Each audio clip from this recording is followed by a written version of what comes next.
Hi, friends. I'm excited to share this podcast episode with you. In it, our good friend Brigitte Mars, herbalist and author, is talking about the possibility that the cannabis plant is actually the tree of life, referenced in so many different cultural traditions. She brings together not only her herbal medicine knowledge, but also elements from the archaeological record to make a very compelling presentation. Today's episode's a bit different than usual in that she'll be presenting directly with some beautiful visuals. And I just wanted to give you a heads up that what she's talking about and what she's sharing with us may be pushing the envelope for some of us. And we may be encountering terms and concepts we're not super familiar with. So I just invite you to approach all of this with an open mind and open heart and be willing to go along for the ride. And I think you'll find you'll learn something for sure, and probably have a few moments of food for thought. And I'll tell you one thing I know is certain. I have not yet met a person who is completely certain in an understanding of our history and prehistory several thousand years ago.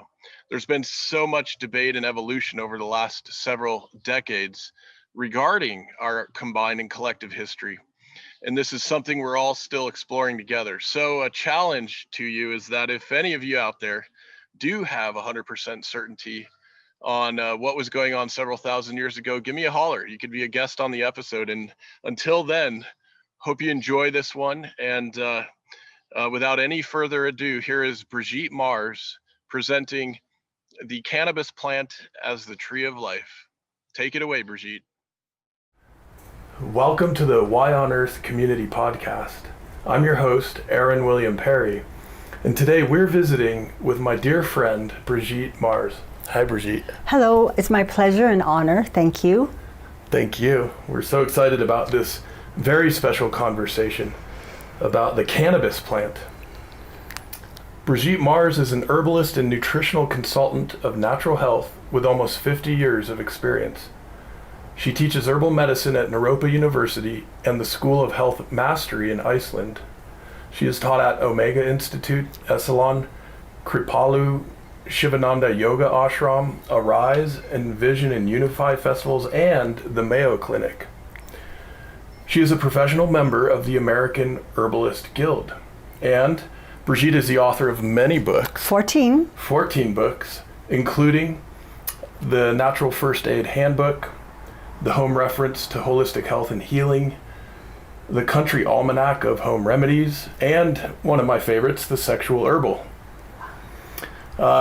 Brigitte just told me today she's now working on her latest project, a racy 60s memoir. Yes, Wildflower Child, a tale of sex, psychedelics, and natural foods. It sounds wonderful. And she also collaborates with her children and is educating and having beautiful impact on so many herbalists all around the planet. And so it's a real pleasure to have this opportunity, Brigitte, to hear from you about this cannabis as the tree of life idea. Thank you so much, Aaron. So it is, again, my delight to be here. And as Aaron has mentioned, I've studied plants, it's actually like over 60 years now. Really, I started as a child. And I was raised with a Catholic mother and a Jewish father. I went to all my friends' churches growing up just to, meet more people and find out, because my parents said, we need you to find your spiritual path on your own. They decided they weren't going to direct me. I studied Eastern religion in boarding school, and I wrote papers on Hinduism, Buddhism. I teach at a Buddhist university, Europa University, and through all the world religions, I have seen that there's a similarity. There's many, many tales of some tree that was going to help humanity. So it is not my intention to convert people. My intention is really to explore the spiritual traditions of as many world religions as possible and their connection to the lore, legend, and mythology of the Tree of Life. So I certainly know that if I were going to another planet and I could bring one plant with me, I can't think of another plant that has more uses than cannabis sativa. And when I heard about a plant in the Bible where they talk about the leaves shall be for the healing of the nations, I've always been wondered, wouldn't it be great if there was a plant that could truly help heal our nations? So we begin. So one of the many influences of all the world religions I've been exposed to is a book called the Urantia book, which claims to be written by celestial beings and brought here to uplift the evolution of the planet. I've been reading this book since I was 19, and you can see it's pretty large. It's been translated into 30 or 40 languages, and the word Urantia means earth. So some of the spiritual traditions that I talk about come from this book, but I want to say that there's none of these traditions that come outright and say, what is the tree of life? This is simply my research and exploration. So we do know that in the Bible they talk about in Genesis, every herb-bearing seed which is upon the face of the earth, has value. There was no mention of but don't use that one. Now, the Urantia book does talk about a natural progression of evolution on this planet that came from primates, and that is a whole other story. But I like to infuse the idea that perhaps there are truths in evolution and creation, truths in both of those. Now, many of us love these stories that we see on TV, ancient civilizations, ancient aliens. Who were they? Why were they here? Where did they go? What was all that about? If you find this interesting, and many of us do, you might be interested to know that the Urantia book talks about a group of celestial beings, 100 of them, from different worlds, came to our planet, Urantia, about 500,000 years ago. And again, throughout history, on every continent, we see images and imagery and hear stories about visitors from other worlds. So perhaps. Now, it is interesting that cannabis has very few relatives on this earth. Hops is the other closest relative to cannabis, which has long ruled the airwaves. Hops is a sedative and an antimicrobial agent. And I recently heard that hackberry is also in that family.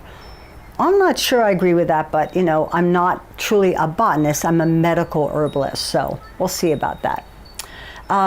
It is also interesting that cannabis has male and female plants. There are other plants that have that type of diversity, ginkgo trees, for example, but even nettles, male and female plants, but it is interesting. It seems that a lot of the cultivation of cannabis in modern times is just the female plants, but the male plants, which we can use as hemp, it really doesn't matter if it's male or female, because all of the industrial uses of cannabis, it really doesn't matter about THC content. You're looking for fibers and oil content of the seeds. Now, it is interesting that this plant from this tiny little seed can grow as tall as a tree in one season. That's amazing. I mean, how long does it take an apple tree to get that tall? I know sunflowers can get that tall, but they certainly don't look like a tree. So, you will see on the board here some quotes from the Urantia book. I'm not going to read the quotes, but a lot of the things that don't, they list what page it's on or what section of the book. So I would say what section if you want to understand more. Now, most of you, I assume if you are watching this program, you know that cannabis can be used to make rope, fiber, fuel, fabric. It can help heal so many of our environmental problems, and we know that there are so many of them. But it is interesting that one of the oldest mummies on the face of the earth was buried in a hemp shroud. It's interesting, this mummy was found in China and had red hair. And there have been many, many mummies, ancient mummies, found with bags of either cannabis weed or even cannabis seed. Yes, they don't always report that in the scientific magazines just because they don't want to get the school children too riled up, but I'm telling you, it's there. And the cannabis leaves can be used for animal food. The seeds can be used as a high protein food. Cannabis seed is said to be the highest source of vegetable protein on the planet next to soybeans. But we know that soybeans are one of the most genetically modified plants on the planet, and many people have allergies to soy or find it difficult to digest. So a digestible vegetarian protein. And, need I add that in 1941, Henry Ford made a car where the body was made mostly out of hemp and that it was fueled on hemp? I mean, truly, paint, varnishes, oil, airplane fuel, there's a lot we could do with this plant, but it competes with many, many industries. Well, one culture in Africa, the Dogon people, believed that they were visited by a group of extraterrestrials from a planet called Canis Minor, also known as the two-dog star. Two-dog. Doesn't cannabis, canis, and bis mean bi, like two, like biennial or bicentennial? Interesting, cannabis. Well, the Dogon people, from the dog star? Anyways, these people believed that they were visited by extraterrestrials who taught them about cannabis. And I believe that this is one of the earliest cultures that have invented a certain kind of pipe that was used for smoking cannabis. And they like to dress up in their festivals and honor these celestial visitors that came to visit them. It's also interesting that they knew about this companion planet to Sirius hundreds of years before it was discovered by scientists, but yet they knew it was there. Go figure. This book that I read, the Urantia book, it talks about evolution, and then these extraterrestrials came, and about 500,000 years ago, around the same time that the celestial visitors came, there had a natural progression in evolution where in one family were born children of different hues. Red, orange, yellow, green, blue, and indigo. Wow, all born in one family. I like that idea.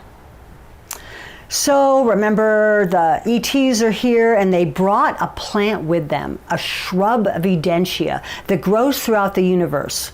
Well, if these celestial beings were coming here to civilize humanity and teach them about things like weaving and animal husbandry and hygiene and trade and government and education and, perhaps the alphabet, what plant could have, showed them how to clothe these people, have lamp oil in their huts, have building material, another use from hemp. You've probably heard of hempcrete, breathable, fireproof building material. Well, it's just uncanny, yes.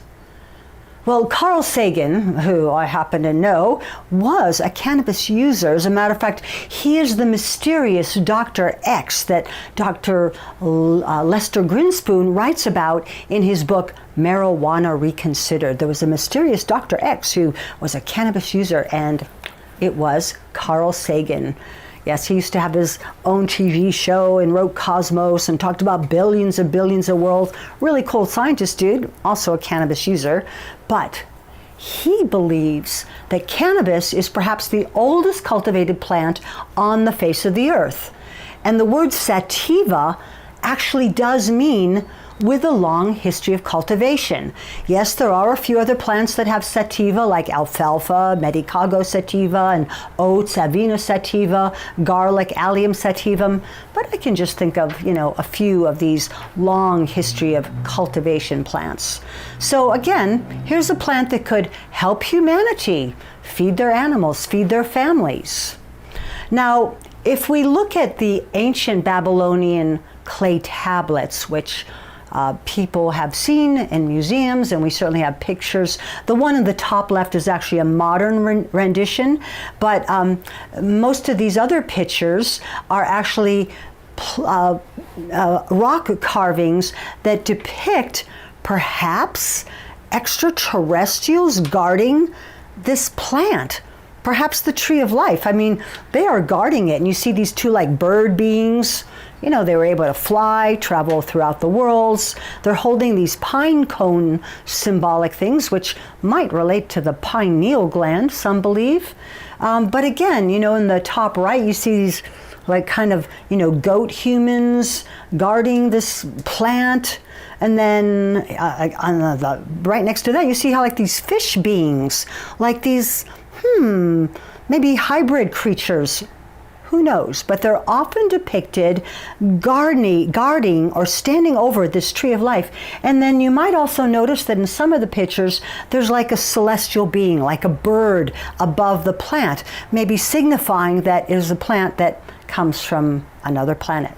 Now, on the very bottom right, I have a picture of cannabis sativa. It is the oldest drawing known of cannabis sativa, done by the herbalist Dioscorides, who went on a battle tour with Nero when he was conquering Rome and Roman Empire lands for the Republic. But here we have a picture that you might see looks a little bit like some of these other pictures, perhaps.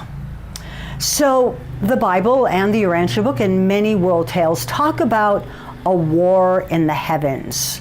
We hear about the Nephilim mated with the humans. They saw that the daughters of humans were fair and took them to be their mates. So a seventh race was created called the Nodites. The Nodites. Well, another story that really talks about this war in the heavens is the Star Wars story, a battle of good and evil, because that's really what it comes down to. And according to many traditions, there was an actual battle. The Urantia book says we were not the only planet involved in this war in the heavens, but of the 100 celestial beings that came to visit our world, 60 of them joined the Lucifer rebellion, and 40 stayed loyal to the Creator. What would you do? Well, I think maybe a lot of people didn't know what to do and what was the right choice. And this was not only a war of the humans, but also celestial beings. And it pervaded, it affected several hundred planets. And because of this, our planet, Urantia, became quarantined. We stopped having the free and easy communication with other worlds that many other worlds enjoy. Well, it's possible, and perhaps I'm just a bit disgruntled with the state of world affairs, but is it possible that some of these celestial beings became, or at least influenced, some of the countries becoming their leaders, their kings, their emperors, but also perhaps contributing to raping and pillaging the land, really enslaving the humans? Is it possible? And then we did hear that these celestial beings, some of them mated with the humans, creating a seventh race. Maybe even those people were considered gods and heroes, the mighty men of old that you hear about in all the legends.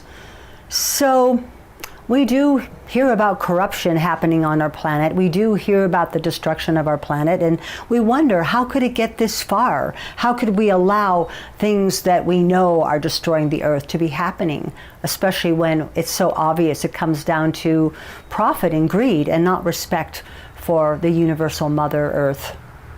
So, yeah, war in the heavens. Well, someone stayed loyal to the Creator. I consider Van the Steadfast one of my eternal heroes, though we've never met yet. But he kept the Tree of Life safe. He was also a celestial being, an extraterrestrial, who moved the Tree of Life several times to keep it safe. And at one time lived in Turkey. There's a lake named after him called Lake Van. And I'm going to say about 2018, maybe 2019, they found one of the oldest castles on the planet underneath Lake Van. So there's a picture of Lake Van there in the center. So Van kept the Tree of Life safe, and he had a human consort named Amadon. And Van was a very high order of beings, and he knew that we were going to get another epical revelation. The first epical revelation was the extraterrestrials coming, and the second epical revelation were two other celestial visitors, Adam and Eve, were celestial beings from the star system Edentia, perhaps. And they came here, and a garden was made ready, and Van helped to get groups of volunteers together to make this garden ready. Where was this garden? Well, we don't know exactly, but according to the research of Robert Sarmast, he wrote a book called The Discovery of Atlantis. Plato's description of Atlantis totally matches the Urantia book's description of the first Garden of Eden, located in the northeastern Mediterranean, right near where Cyprus is, but it's an area that's now underwater. So they planted the tree of life there on the first garden, an area that's now underwater near Cyprus in the northeastern Mediterranean. So when Adam and Eve arrived here on this planet, quite recently actually, about 38,000 years ago, they were not considered, at least by my research, the first humans. They came much later. But the people, the beings on the world, they thought Adam and Eve were gods. They wanted to worship them. And of course, Adam and Eve, being humble, they were already in a relationship on their other planet, already had children there. They were geneticists. They were 8 feet tall. They were said to be of the violet race. They said, we're not gods, we're here to work for God. But they flew on birds. They could fly 500 miles in a day, 2 people at a time on these huge birds called fandors. But you know what?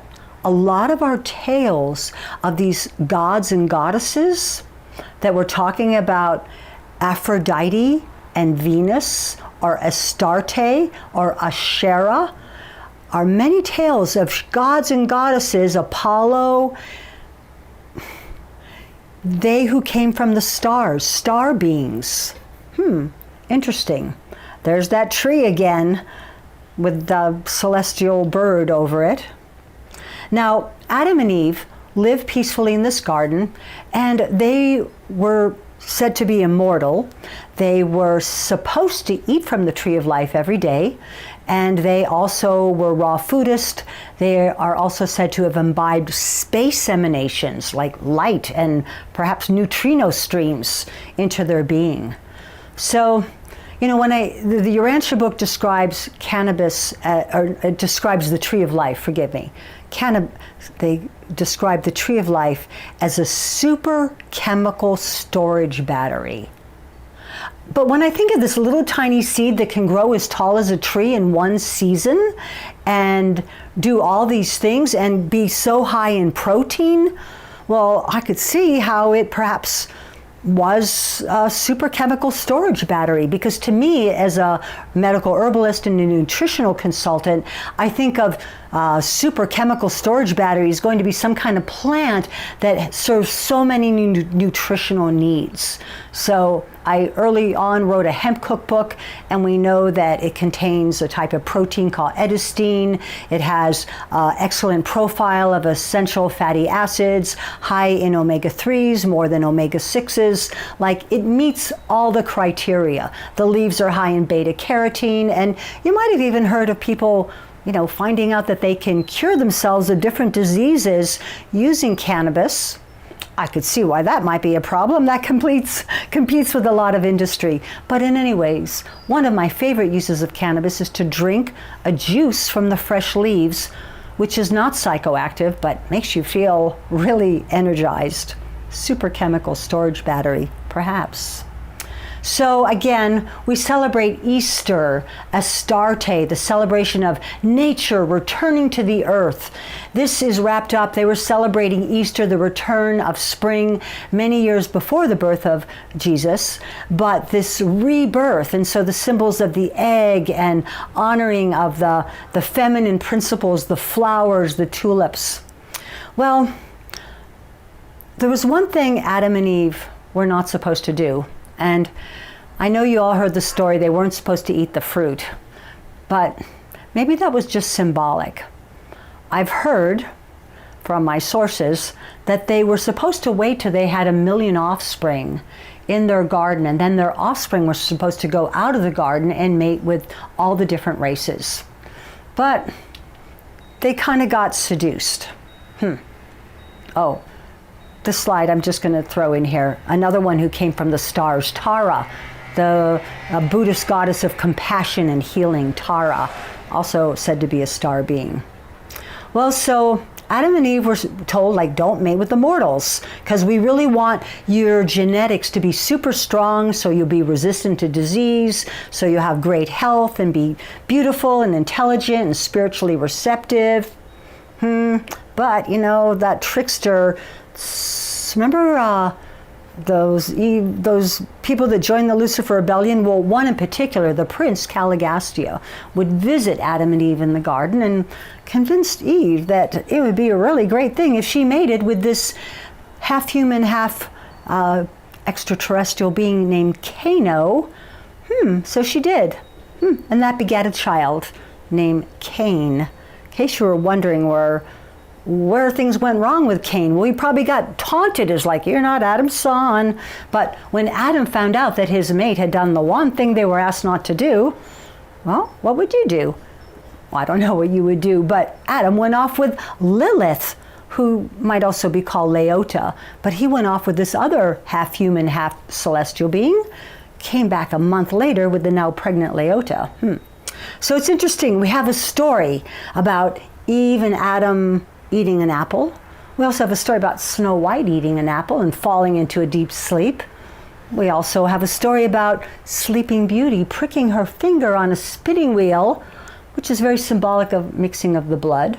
We also have the story about Persephone descending into the underworld. So the story goes that after Adam took off for a month, Eve became the story that we've heard about the descent of Inanna, the descent of our earth into winter time, where nothing bloomed and everything was covered in snow. And then Adam came back a month later with the pregnant Lilith, and they heard a voice in the garden, an angel that said, you have hours to get out of here. You are not permitted to bring the core of the tree of life with you, but we suggest you get whatever roots, bulbs, and seeds you can collect, and we suggest you head eastward. So Adam and Eve, Lilith, the other woman, and as many of their kids that were over age 16, the younger kids went back to the home planet, Edentia. And the older kids got to decide. Well, so they lost a lot of their tribe, and they were suggested that they should head eastward. Well, they couldn't bring the core of the tree of life. But if you told me I could not bring the core of that awesome peach tree that I planted in my yard, I would figure out something. I would bring a seed, or I'd bring some cuttings, or I'd bring some root parts, or I would find a way. Well, it's a good news that cannabis clones very easily. It doesn't take that much to, cut off some leaves and, do some kind of magic, and it grows roots. Next thing you know, a lot of the plants that people are currently using come from clones and not even seeds. Notice how the seeds have gotten so expensive? The genetics are getting really controlled. I remember in the 60s, we used to throw those things off the porch. Well, so supposedly, towards the end of Adam and Eve's life, the pregnant Lilith, she died in childbirth, and Eve so mercifully took that child, a girl, Sansa, to her breast and nursed her. Also, the story goes that they did an artificial insemination program with women of all the different races. No, Adam didn't get to have sex with all the women. It was overseen by Eve, and sometimes we see these pictures of these, women lining up. There's some kind of like vial and tree. Anyways, let's just start looking into this. So it was much more difficult in the second garden. They had to work by the sweat of their brow. It wasn't a paradise. There was a lot of other beings there, some good, some not so good. They went to where the Tigris-Euphrates River meet. This is an area we also regard as Mesopotamia or Babylon. Sometimes we talk about Babylon being sort of like, not a really ideal thing. There's a lot of sin and iniquity and, things going on. But in any case, got to work with what you got. So we also have the story in the Bible and the Urantia book that when older, I believe when they were teenagers, Cain killed his brother Abel. And this is very unfortunate. They argued over whose sacrifice was better than the other, and no sacrifice was practiced in the first Garden of Eden. But when they got to the second garden, Adam and Eve were so busy, just trying to keep the show going and the ship afloat, that they really weren't able to give spiritual teaching to their kids. So they kind of reverted back to what the people were doing, making sacrifices. And so Cain killed his brother Abel. And the Bible says after that, he went into the land of Nod and found a wife. So there's a big hint there that perhaps there were other celestial beings here on the planet, or other beings, the seventh race, the Nodites, the Nephilim that had mated with the humans. So one theory that was also explored by Dr. Robert Sarmast is that a lot of our mythologies about Cain might also translate to the Chiron, the half human, half beast, or perhaps is he half human, half God? In mythology we hear about Chiron being the son of Diana, and Diana perhaps is another name for she who came from the stars. Diana, Athena, Selene, one goddess, many names. So Chiron, this half human, half beast, or perhaps half human, half God, because Cain, when he went into the land of Nod, he really used what he had, which was like he was the son of this celestial being, Eve, Mother Eve, who, many parts of the world knew about the legend because Adam and Eve lived for several hundreds of years on the planet. It is interesting too, the word chiro means hand. A chiropractor is one who heals with his hands. And if you know anything about the structure of the cannabis leaf, it is a palmate leaf shaped like the palm of the hand. So it's believed that this character of the half human, half beast might also carry over into some of the mythologies we have about the Green Man, Peter Pan, Kokopelli, the Pied Piper, the satyr, Bacchus, Dionysus, those that maybe knew about the secret magical plants. I mean, these beings all had special powers. I mean, Peter Pan could teach you to fly. The Pied Piper kept valerian in his pocket and led the children out of Hamelin because the townspeople didn't pay him for getting the rats out. And, Bacchus and Dionysus, they kind of like, the gods of wine, and many scholars say that it was cannabis infused wine, but sort of representing the wildness, the green man. Again, many of these half human, half God, they play the flute. Yeah, Krishna and Kokopelli, they all play the flute. And in Tantra, the word playing the flute has phallic connotations, if you know what I mean. Well, perhaps Cain became the father of the Canaanites, who were very, very discriminated against. But I know if one of my children had to leave home on a vast, unknown part of the planet, what would be one of the most precious things I could give them, especially, 38,000 years ago, around about, would be some hemp seeds, because then they could help civilize the part of the world they were going to and teach those people how to make food and fuel and fabric and lamp oil and, protein and all those amazing things. Well, I don't know as much about Nordic mythology, but I did like watching the Vikings on the History Station. It's really violent, but it was awesomely spiritual too. They talk about a world tree, Yggdrasil. And, it's interesting. Some say it's an ash tree, but it is interesting that they have a Nephilim, the world of the celestial beings that perhaps joined the rebellion. They also have a Vanahim. Remember Van, the steadfast, who kept the tree of life safe. They also have an Elfheim, and I teach in Iceland, so I know about the elves. They really make a lot of it. I actually have photographs, but that's another class. So there's a lot of similarities to the Nordic mythology about the tree of life, as well as South American. Even the Mayan tradition has a tree of life. They also have their cosmic serpent, tree, Quetzalcoatl. Again, these are all areas I would like to explore more. But for now, I just want to point out that there's many correlations in the traditions of spirituality that talk about a world tree and the different levels of ascension by elevating and using this tree for progress and evolution. Now, moving over to India. In the Hindu tradition, they have a trinity, Brahma, the supreme creator. They have Vishnu, and they also have Shiva. So Shiva is said to be Lord of the dance. He's the creator and destroyer, but they all work together, just like, the Holy Trinity we have on, many other continents. But Shiva, he used to go and cavort around with the maidens and the nymphs, and his consort Parvati did not really like that. So she had access to a plant, cannabis. Here's a little picture right there of her handing him. Wow, look at that. It's a young cannabis leaf. So the story goes that when he came back from his cavorting, she offered him some cannabis and they partook of it.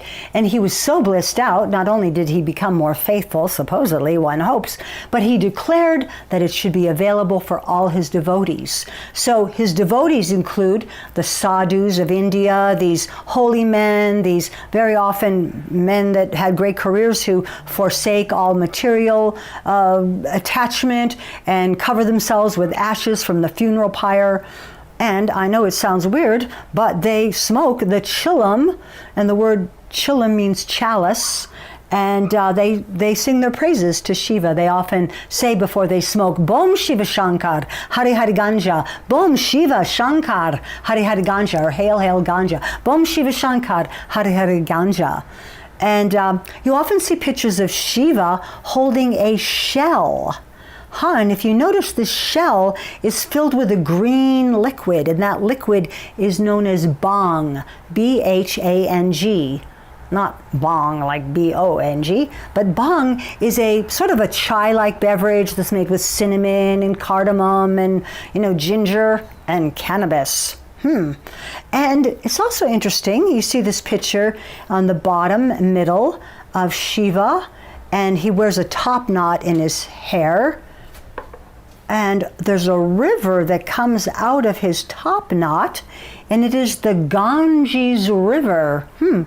Ganges, that does sound a little bit like ganja, and this Ganges River is associated with a goddess named Ganga or Ganja. And on Holy Day, they, throw colored powders on each other after drinking copious amounts of bhang. And of course, we've all heard of the Ganges River being a river that is considered a sacred river of purification. So I think that till the end of time, scholars will debate what is the soma that is talked about in the Rig Vedas. Well, I've heard it all.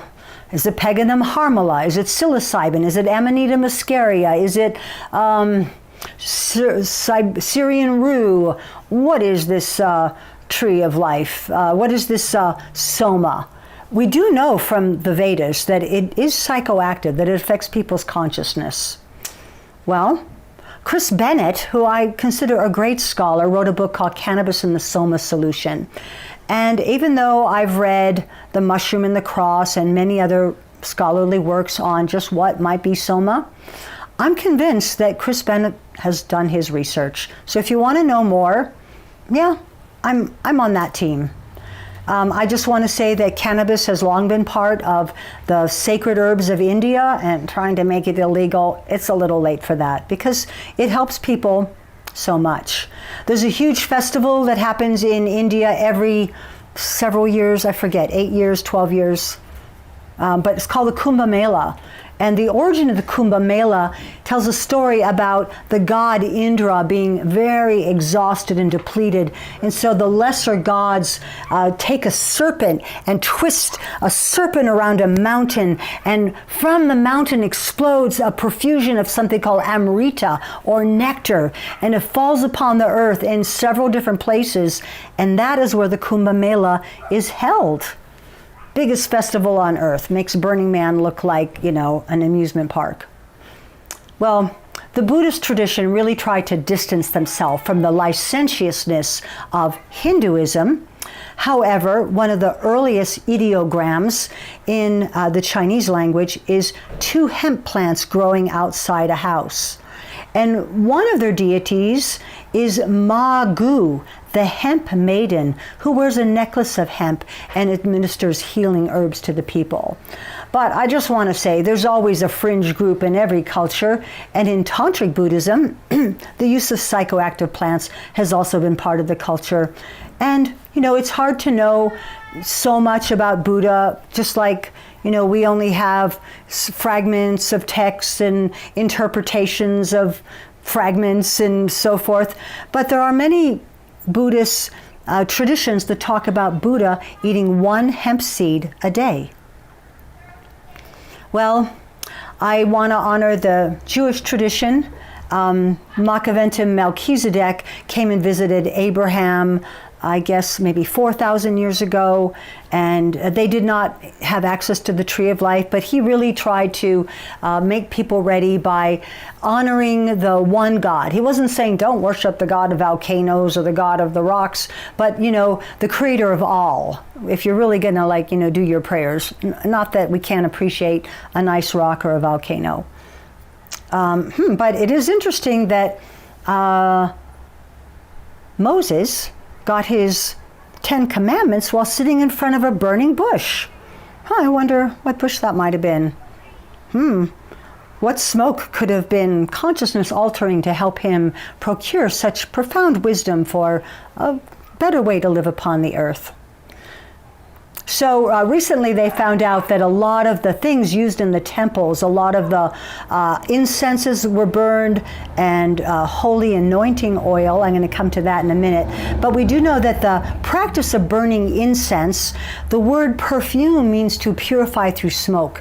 And so throughout history we have many concepts of people, priests, shamans, medicine women, burning different good-smelling herbs, because it was believed that when you burn these things that smell good, they didn't know they were producing carbolic acid, which was antiseptic, but they were sending their prayers heavenward. So it was a way of please help, us succeed, or please help my son to heal, or my, daughter to, marry well, or whatever it is that you were praying for.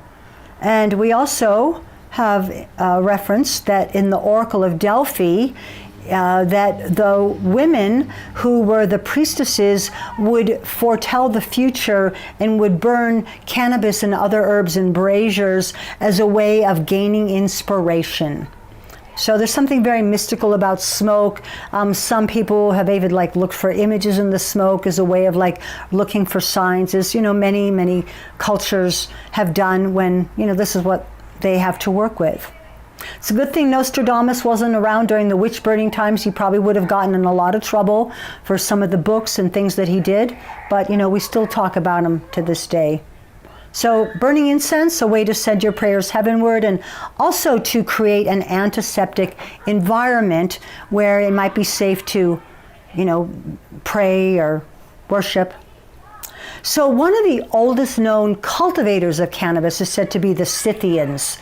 And the Scythians were the first people to domesticate the horse. Because they were hemp growers, they were able to make rope and fibers, and therefore rope in the horses and lasso them. But we also know that they burned cannabis in these braziers, and they would create a tripod and put cloths over it, and then they would get inside the cloth and inhale the vapors, and then they would dance and sing and cavort. But they conquered much of Western Europe, And it was really their ability to have domesticated not only the horse because of their domestication of cannabis. And because cannabis can get so tall, they invented a scythe, which is that tool that you see used to cut hemp. And you can see how tall it grows and how even tree-like it looks.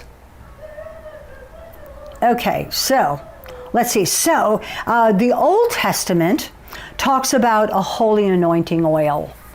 And the holy anointing oil is mentioned many times in the Bible, but they say that it was made out of cinnamon, myrrh, olive oil, and cannabosum. Cannabosum. Yep, that's what I say. But in the 3rd century BC, in a Greek translation, because we're talking about the Old Testament, of the Old Testament, they translated cannabosum to be calamus, Acorus calamus. Well, calamus, even though, I hear Walt Whitman was a cannabis head, I tried it once and it made me sick. It's not a really great healing herb. It doesn't have the market value. Burned as an incense, I've certainly never done it, and I've certainly burned a few sticks myself. Calamus is also a water-growing plant. So would a plant that grows in water be so prolific in, the dry desert land? And the Bible also talks about canna being a fiber plant. And Acorus calamus is not a fiber plant. But cannabosum as cannabis is definitely a fiber plant. Didn't we say that we've seen shrouds made of cannabis? So the holy anointing oil is also used by the apostles, and according to the Urantia book, Jesus had a core of women apostles, which conveniently got locked out of the Bible, or left out of the Bible, but that resulted in women being locked out of a lot of other things for the next couple thousand years. Well, I want to give honor to the Zoroastrian religion. The Zoroastrian religion, look, there's that flying bird again. They used a plant sacrament called Hayoma, which sounds a lot like soma. And originally, when they were honoring the masculine and the feminine aspects of the divine, they used cannabis as their sacrament. But later, as the religion progressed, they only honored the masculine and no longer used cannabis, but used like a placebo in their ritual. But in any case, it's said that the 3 wise men were Zoroastrian priests, and that's why they knew about astrology, and they knew that there was, this conjunction of Jupiter, Saturn, and what was it, Venus? Some big conjunction that happened like last winter, I believe. But it made for like a really bright star. But the 3 wise men had some inside information. Now, moving south to Africa, in Egypt, we have a goddess named Sheshmet. They call her Lady of the 7 Points. Will you look at that over her head? That's one of those palmate leaves. Wow. And then, if you look on the image on the top right, it looks like something I saw going on the other day outside. Somebody offering somebody, looks like a pipe. Well, in any case, it's hard to understand all the mysteries of ancient Egypt, but we do also see that they have pictures of a tree, and there's people getting something important off this tree. And of course, the symbol of the Ankh indicates eternal life. And one of the reasons that the original extraterrestrials brought the tree of life here is it was going to help them to have extremely long lives and be immortal. So, anyways, a hemp juice every day just might be your cup of tea for long life. But remember the Dogon people, they talked about the visitors from the companion planet to Sirius. All of Egyptian architecture is really modeled around Sirius. So the building of the pyramids and their placement and how they are facing. So there's a book out if you want to learn more about that, but definitely a connection to Sirius. The Shinto religion is an ancient Japanese religion, and they have all of their ceremonial rope made out of hemp. Their parchments made out of hemp, and on their holy days they burn hemp in the town square. Now, alchemy had to be quite secretive, but alchemy was a principle of turning base metals into gold, and it wasn't only for turning metals into gold, it was also about spiritual purification. And they had to be quite secretive, but in alchemy they talk about the philosopher's stone and the green dragon. And some scholars think that perhaps they're talking about cannabis. It certainly would be something that could help one to access higher states of consciousness. So many cultures honor trees in different ways. To this day, you may have celebrated Beltane with a maypole. You maybe have celebrated Christmas with a Christmas tree.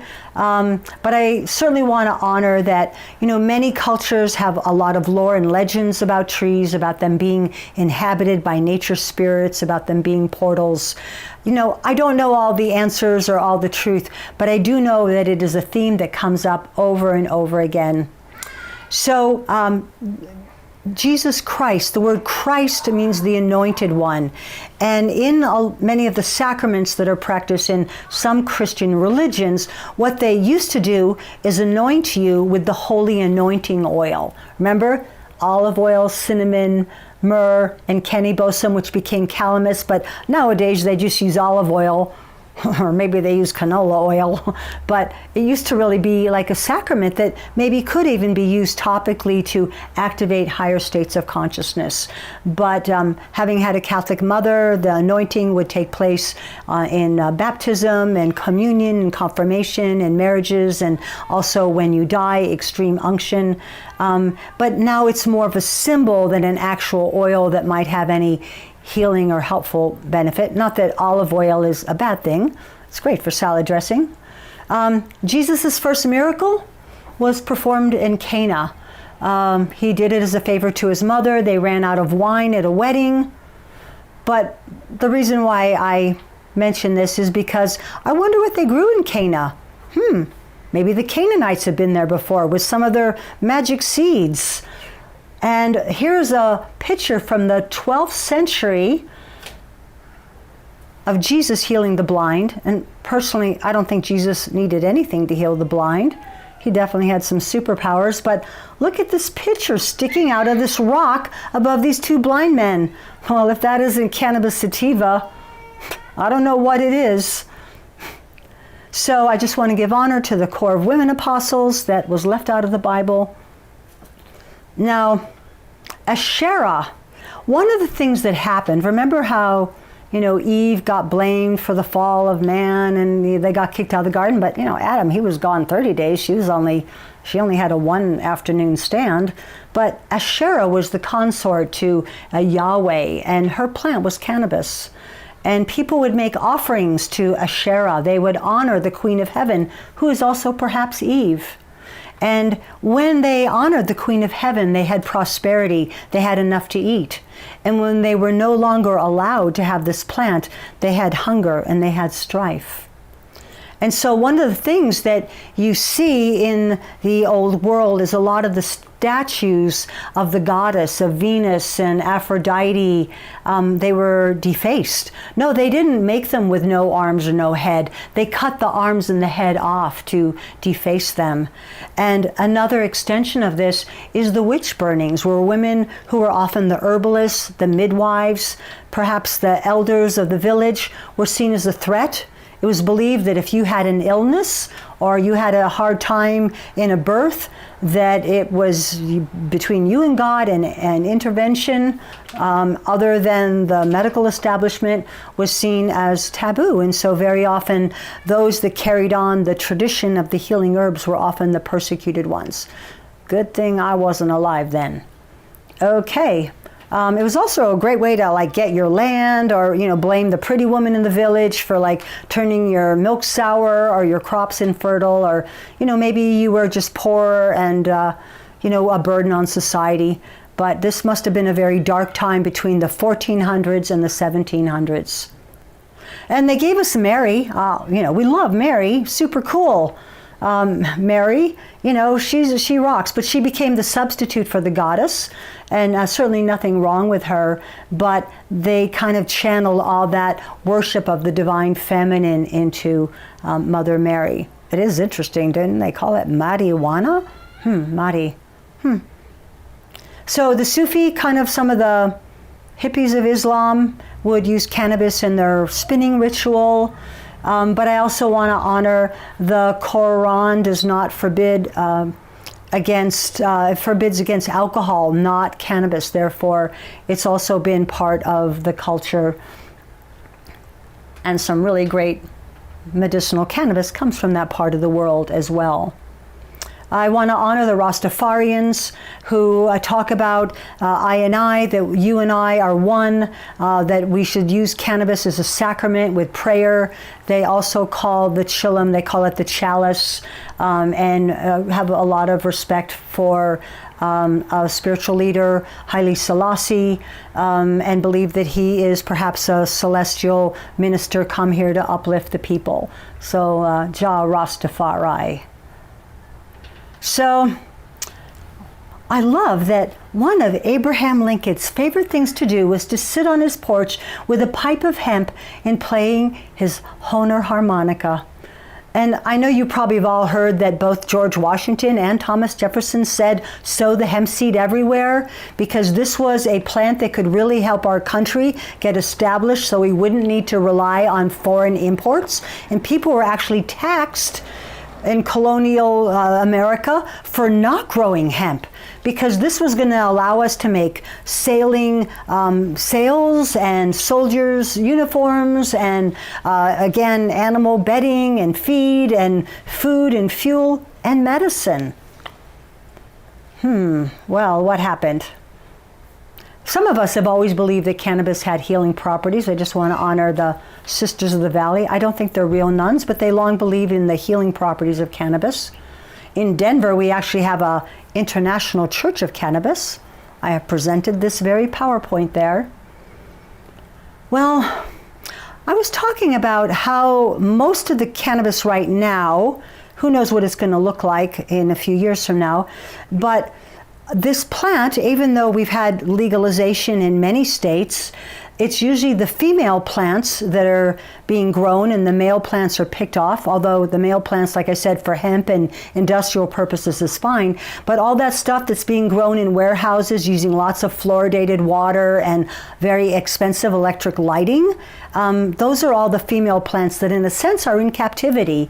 And it does remind me a little bit of the cattle industry, where it's usually the female cows that are milked, because I don't think many of the male cows are being milked. And then in a hen house, that's all female chickens, yeah, because they lay the eggs.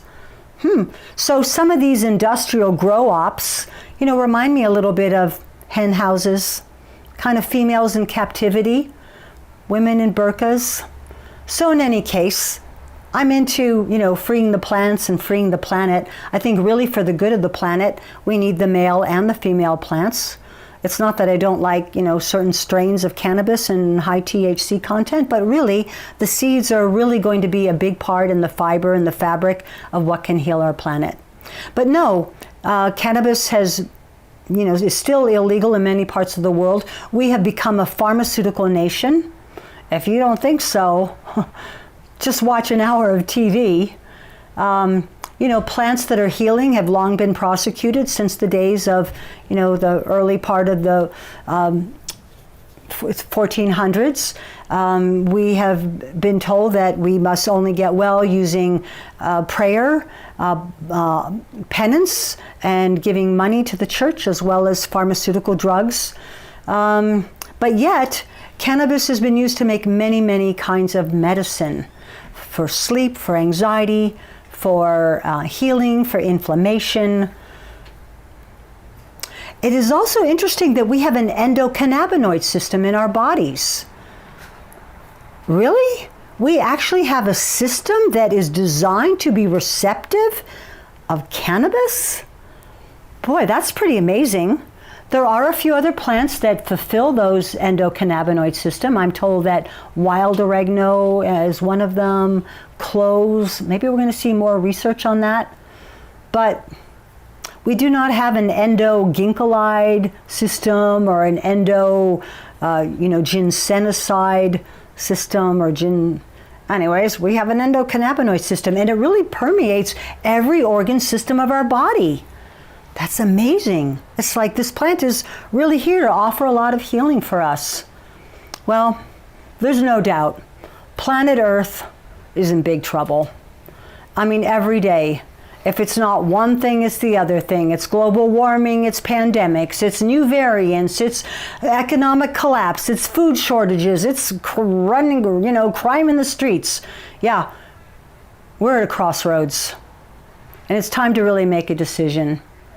So, when I heard about a plant whose leaves shall be for the healing of the nations, I'm really asking us all to reconsider, no matter whether cannabis is an ally for us, whether we smoke it or not, or choose to wear hemp clothes or have canvas shoes made out of hemp. Matter of fact, the word canvas comes from the word cannabis. Our pioneer four ancestors who crossed this country in the canvas wagons, those were made out of cannabis. The leaves shall be for the healing of the nation. So I would really like to encourage people to use this plant as a special plant with intention, perhaps even with a prayer. It's so simple. It doesn't have to be this, but one suggestion is Om at 420. It could be 11:11 or 12:12, but 420 is on a lot of people's minds. I was working at a pharmacy today, and what did I do at 420? Standing in the front of the vitamin C, I just went, Om. What if we all took one breath with the intention of peace? Doesn't mean we need to smoke weed, but just focus our intention on harmonizing with one another. I have great hope for the future. I know we can get really distressed about all the problems on our planet, or we can focus on solutions. So with all the plants that I've studied, here's a plant that offers more solutions than any other plant I know. I thank you so much for listening, for exploring these topics. I hope that you've had a good time and it gives you something to think about. I wish you all many blessings. The Why on Earth Community Stewardship and Sustainability podcast series is hosted by Aaron William Perry, author, thought leader, and executive consultant. The podcast and video recordings are made possible by the generous support of people like you. To sign up as a daily, weekly, or monthly supporter, please visit whyonearth.org/support. Support packages start at just $1 per month. The podcast series is also sponsored by several corporate and organization sponsors. You can get discounts on their products and services using the code WHYONEARTH, all one word with a Y. These sponsors are listed on the whyonearth.org/support page. If you found this particular podcast episode especially insightful, informative, or inspiring, please pass it on and share it with a friend whom you think will also enjoy it. Thank you for tuning in. Thank you for your support. And thank you for being a part of the Why on Earth community.